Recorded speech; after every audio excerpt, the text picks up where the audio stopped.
Mas maganda po pagka nagtatayo ka ng sa farm.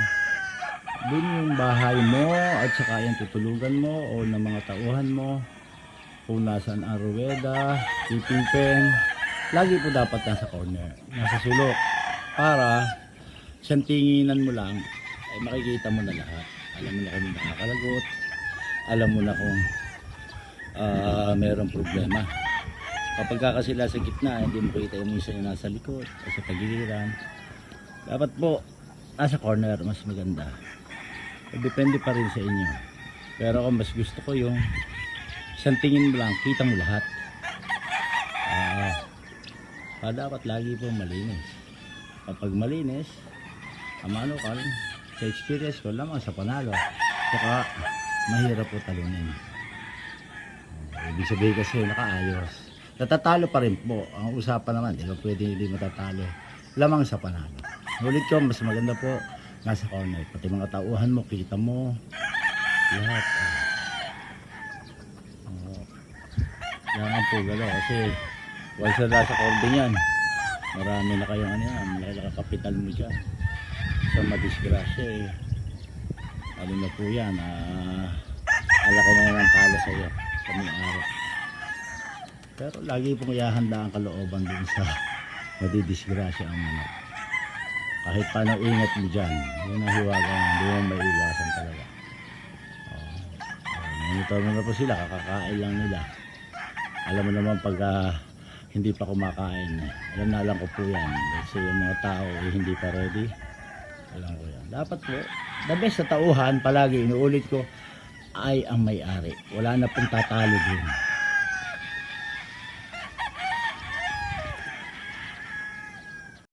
Pagpili po ng pulet, titin na rin nyo yung appetite nya. Kung tinatawag yung mga voracious eaters, yung mga magtakaw, tsaka mabilis kumain, mabilis magtunaw. Kasi po mabilis magtunaw o kumain ay mabilis din niyang pinapatay ang kanyang kalaban. 6 months po ito mga ito. Tinitingnan ko ito, sisiw pa lang po. Wala namang problema, titingnan na lang yung balance siguro 1 to 2 months pa. Ideal age po pag pulet for breeding is 9 to 10 months para yung size na itlog din. 10 months safe na yan. Pero ito po nangingitlog na to. Pag hindi nyo ito hinuli, kung pwede mawawala, paglabas may sisiw na lang from the range. Pag pipili po ng pulet, tatagalan niya, pumesto kayo lagi sa likuran. Siyempre harapan, tagiliran, lahat. Yung likuran niya, titingnan niya kung balanse. Sa likod, titingnan niyo po yung tayo ng hita, ng tuhod. Maninipis po ang paa nito. Kung ang papas ito sa akin, pili ako ng isa, ang single mating, tapos nire-reserve ko yung mga kapatid niya. Ito natin. Hindi, pag natuloy yung seminar, ito yung isa sa para raffle. Yung grupo nila, 6 months pa lang.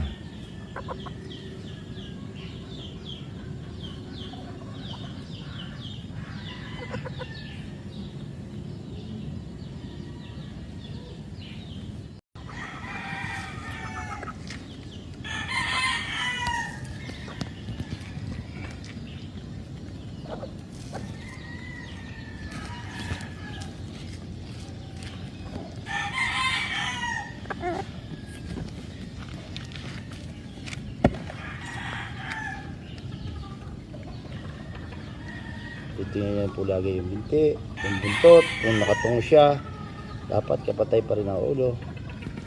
Tingnan yung balanse, 6 months old po ito.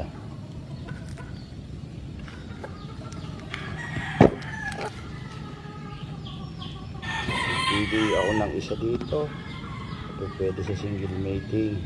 Sa single mating po ako palagi, kaya masyadong nagpaparami, yun lang po manageable talaga.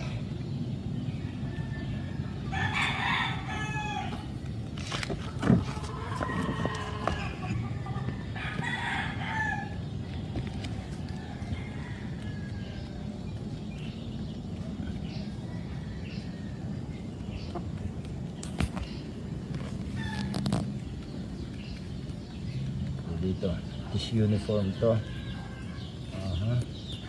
Ano na po ito ni ano? Top 9. Anak niya yung inahin ng mga ito. Na green-legged. Lalo na cross na po ito siya. 1/4 lang ang dark side dito. Ang pongkan side ay 3/4. Mukhang okay po ito. Going 6 months.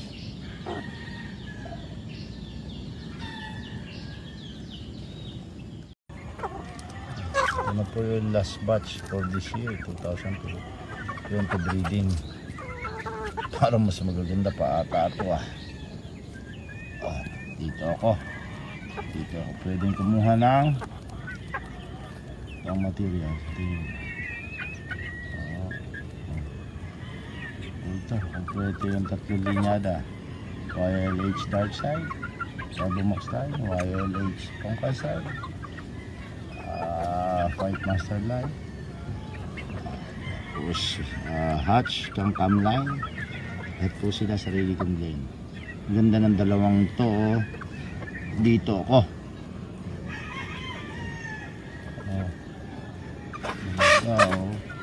sukat yung dalawang to ganda hindi putol ang katawan. Mahawis ng binti, madumi pa. Dito tayo, tama ito ang material. December pwede gamitin. Ganun po pagkakain ng 90 max sa maintenance around 5 months onwards. Day 1 to 4 months super CC. Hindi lumalaki ang paa. So po